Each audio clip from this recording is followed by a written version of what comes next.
Сіңлісі бар әпкелер, бұл фильмді көрмесін. Бүгін назарларыңызға тағы бір қызыққа толы кореялық фильммен таныстырғым келеді.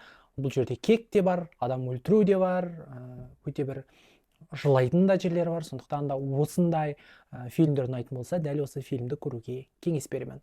Бұл жерде апалы-сіңлілі қыздар ата-анасы қайтыс болғаннан кейін бірге өмір сүреді, бәрі жақсы болып жатады. Кішкентай сіңлісі мектепте оқиды, енді онда қатты кішкентай емес әрине. Дегенмен де бір күні ол жоқ болып кетеді. Өкінішке орай кейін оның қайтыс болғаны белгілі болады.